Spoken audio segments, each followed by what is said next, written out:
You made a good point about Chris Carr's endorsement because in the primary, there was about a 54,000 spread in votes between Burt Jones and Rick Jackson, Burt Jones having more than Rick Jackson. But there were 25% of Republicans in that first round of voting that either voted for Chris Carr or Brad Raffensperger. Brad Raffensperger has not made any endorsement, but Chris Carr has. So is that endorsement enough to bring Chris Carr's voters to the Rick Jackson camp? Is that going to help close that 54,000 vote gap? The Rick Jackson campaign believes it will help. It believes that it has the greater momentum overall in this campaign. Rick Jackson got into the campaign pretty late. He basically campaigned for 4 months, but then inundated the airwaves with commercials using a lot of his own money, but he also did more than 150 different campaign events. That's according to Brian Robinson, his spokesperson, who told us that about 40 minutes ago. He believes that they have the momentum and they will come out on top tonight. This room has been filling up minute by minute. They've had a lot of different people on the stage.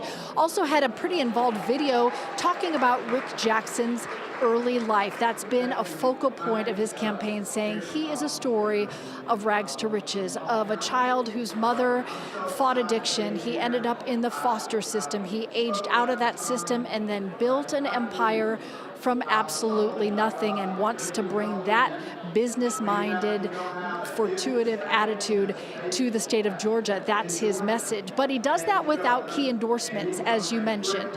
He does not have the endorsement of Governor Brian Kemp. He does not have the endorsement of President Trump. But Rick Jackson says if he is the Republican nominee, if he does go on to be the governor of Georgia, he believes he will be the president's favorite governor. Take a listen.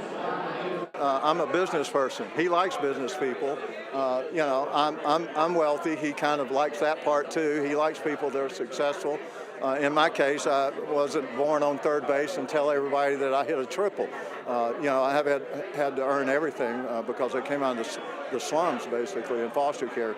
But from that standpoint, the reason I'm going to be his favorite governor is we're going to be able to do deals. I've got to be able to negotiate great deals for Georgia on things like health care and all these things that I want to do from that standpoint.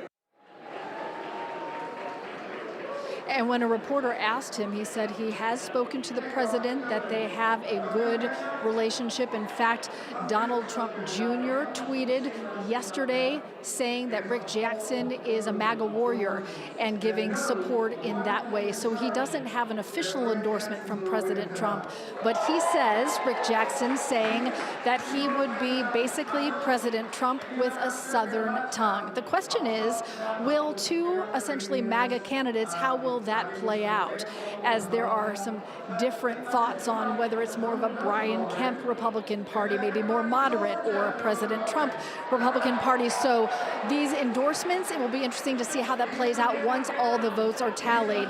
We mentioned a bit earlier, but if you're just joining us, the spokesperson for the Rick Jackson campaign told me within the last hour or so that their internal polling showed that he was ahead after early voting. Now, the early results coming in have shown a strong start for him. The question in the war room here at the Jackson camp is, will they maintain that lead? Jennifer and Ron, they have been optimistic and confident that at the end of the night, they will be the team facing off against former Atlanta Mayor Keisha Lance Bottoms.